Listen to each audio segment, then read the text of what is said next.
علیہ وسلم کے سامنے جب تذکرہ چھڑ گیا تھا نا آنے والے لوگوں کا، سبحان اللہ، آنے والے لوگوں کا بھی تذکرہ چھڑا جو ابھی آئے نہیں، سرکار دو جہاں صلی اللہ علیہ وسلم سے پوچھا گیا سرکار شدید محبت کرنے والا کون ہے؟ اللہ سبحان اللہ، بولے قدس کی پتیوں کو حرکت ہو، ہے رحمتوں کے پھول برس گئے۔ سرکار دو جہاں صلی اللہ علیہ وسلم میں نے شد امت ناس حبا لی یکونون بعدی، پر میں میرے ساتھ محبت کرنے والے وہ لوگ ہیں جو ابھی آئے نہیں۔ سبحان اللہ، غور تو کرو نا، یہ حدیث میں سرکار کا فرمان ہے مثل امتی مثل المطر لا یدرا اولہ و آخرہ۔ حضور فرماتے ہیں میری امت کی مثال موسلادھار بارش کی سی،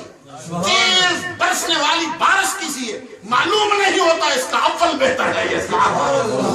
پہلا بہتر ہے یہ پچھلا بہتر ہے، یہ معاملہ کیسا ہے؟ یہاں پہ آقا کونین نے کیا فرمایا؟ حضور نبی اکرم صلی اللہ علیہ وسلم فرماتے ہیں میرے ساتھ شدید محبت کرنے والے لوگ ہیں جو ابھی آئے ہی نہیں۔ سبحان اللہ، وجد میں چاہتا ہوں نا، وجد میں، کیونکہ بات آپ لوگوں کی ہوئی۔ میں ایک کتاب سے ایک شعر پڑھ رہا تھا، بڑا اس شعر نے وجد مجھ پہ بھی طاری کر دیا، میں چاہتا ہوں آپ کو بھی سنا ڈالوں۔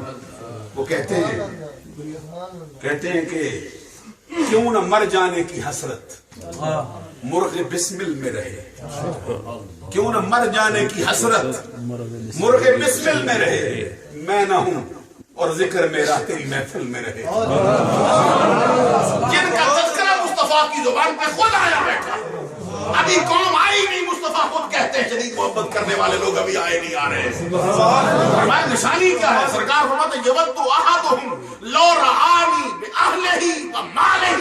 ان میں سے ہر بندے کی خواہش ہوگی، شدید ترین چاہت رکھتا ہوگا کہ مجھ سے میرا مال بھی لے جاؤ، مجھ سے میری جائیداد بھی لے جاؤ، مجھ سے میرا سب کچھ لے جاؤ، میری عزت بھی میرا وقار بھی، جو کچھ میرے پاس ہے لے جاؤ، اس کے بدلے میں محمد کے حضور نبی اکرم صلی اللہ علیہ وسلم کا فرمان ہے جس شخص نے مجھے خواب میں دیکھا اس پر یہ وقت آئے گا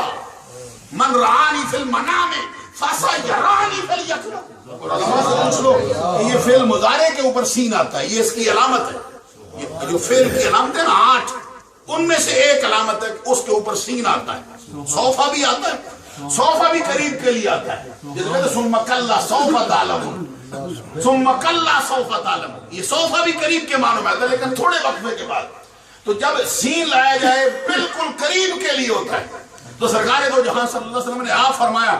من رآنی فی المنام فسیرانی، آقا کونین صلی اللہ علیہ وسلم نے فرمایا پھر فسیرانی فی الیقظہ، بہت جلد اس پر وقت آ رہا ہے کہ جاگتی آنکھوں سے میرا دیدار کرے، سونے سے بھی پہلے نہیں، سونے کی حالت بھی نہیں، غنودگی کی بھی حالت نہیں ہوگی، ہوش و حواس سے میرا جلوہ کر لے گا۔